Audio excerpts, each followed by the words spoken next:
run, giving them their 15-point lead, 55-40. Chris Paul, 15-point first half as the Rockets take aim at a 2-0 lead over the number 8 seed in the West, the Minnesota Timberwolves.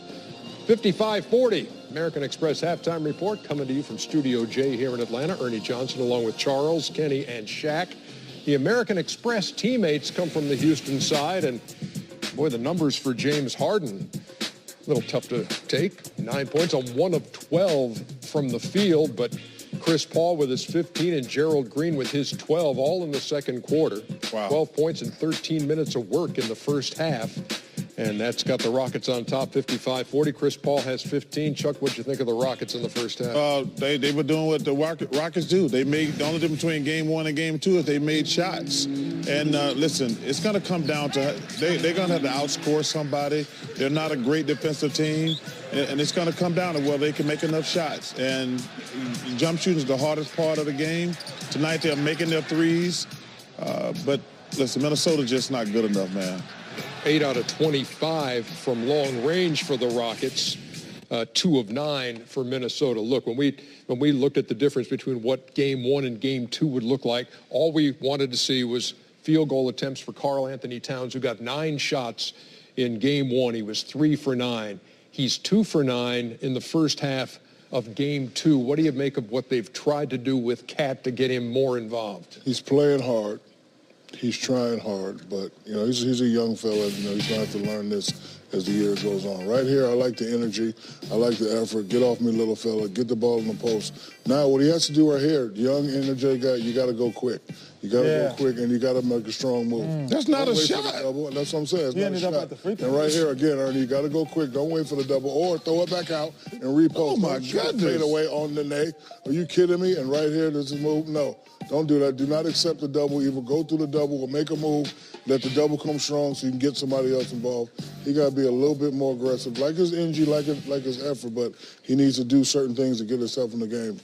Just because big guys are stepping out, shooting threes and fadeaways, you don't have to do it. When you got a smaller guy on you, forget shooting a jumper. It's the Charles Barkley rule. When you got a smaller guy over you, you shoot over the chair. But what it really shows me, Ernest, is the limitation of his game. I see why he got a long way to go offensively. Those shots he's getting, those aren't big man shots.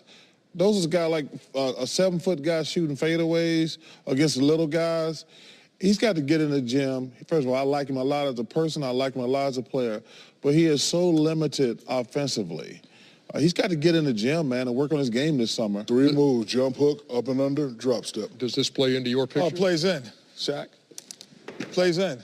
Shaq? Oh, I thought you was running. No. But anyway, but the one, I'm not going behind it tonight, Ernie, but I don't have to get in the game on this. I'll get in the game on the other time. But the other thing that is play selection and call selection, you have to make sure if you're Karl Anthony Towns, so as I freeze it here, now, he actually, if you look at it, is in a great area right now. He has both feet in the paint, and he has an opportunity. So even though the play call might be for me to pop out, I'm actually in an area of the floor with Capella not paying any attention to that I could actually score. So I run out for a 3. Now I take a contested 3. What the hell? And there's still nobody in the paint. So to me, you have to read the situation even though the play is called for you. Again, you have him running off of a pick, and he comes here, and he freezes in here.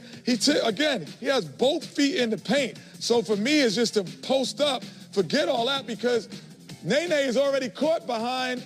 He's right here. He's caught behind Butler already. So now you got him running out for a 3. Again, contested. You missed the shot. And on the other end, if you're a Rockets, who would you rather have shooting a 3? Karl Anthony Towns or this guy, Gerald Green, shooting a 3? They know what it is. I'd rather have Gerald Green shooting that transition 3. This, even in a play call, sometimes you have to recognize what the defense is doing to you. I miss the good old days when big guys actually played like big guys.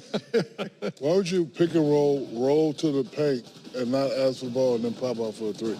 That's why I showed this, Shaq. Are you kidding me? It's something you got to read and Charles react. getting Jersey call, come on, man. Conversation Nostalgic. continues. We'll take a break. I don't care.